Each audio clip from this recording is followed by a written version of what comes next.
Good evening, welcome to ITV News. This is Monday night's calendar with Katy Rickitt and Duncan Wood. Here are tonight's main stories. First tonight, as tens of thousands of young people get ready for the music festival at Bramham Park this weekend, tonight a desperate call to keep them safe from the grieving family and friends of a teenager who lost her life 2 years ago. Yeah, 17-year-old Anya Buckley had a mixture of drugs in her system when she died at Leeds Festival in 2019. Well, now her loved ones want better protection for under 18s at all festivals and for substance testing facilities to be widely available. Lisa Adlam has the story. Anya's auntie there, Anna Short, ending that report by Lisa Adlam. Well, next, threatened with syringes and shouted at for encouraging COVID rules. That's just some of what retail workers in our region say they've had to endure over the past year. Well, new figures suggest the problem is getting worse, and campaigners say a dedicated criminal offence needs to be created to protect the staff. Among those calling for a change is the Sheffield Hallam MP Olivia Blake, who's launched a survey to gauge the scale of the problem. Emma Wilkinson reports. Well, the Department for Transport wouldn't comment on those reports, but said no decision has been made on when the bulldozers would move in. Sally Simpson is now still to come.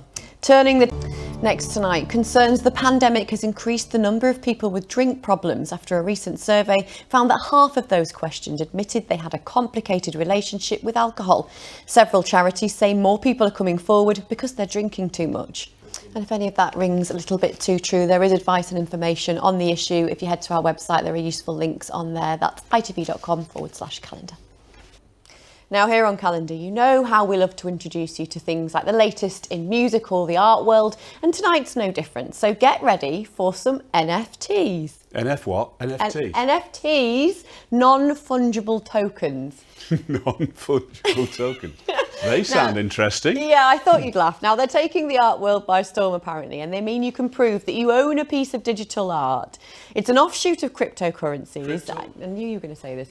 Suffice to say, an NFT piece of art was recently sold at auction, and this will get you for more than 50 million. Yep.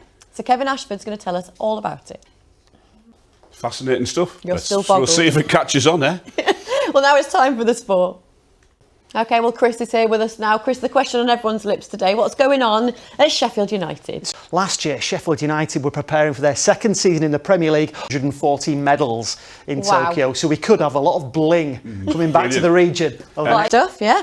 And you said you're done with the sport, but not quite, because finally tonight, and staying with champions, it's not every day that the man who's arguably the best swimmer comes to our region. Yes, Adam Peaty's broken 14 world records, got lots of medals, and he's been in Harrogate today. Here he is.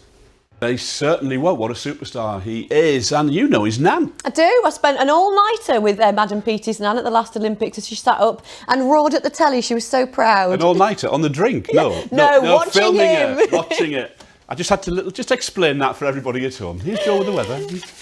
Thanks, Joe. That's it from us. Our next update at 10:30. National and international stories with Lucrezia Marini next. But for now, from the team here at Calendar, thanks ever so much for watching, and we'll see you tomorrow. Good night.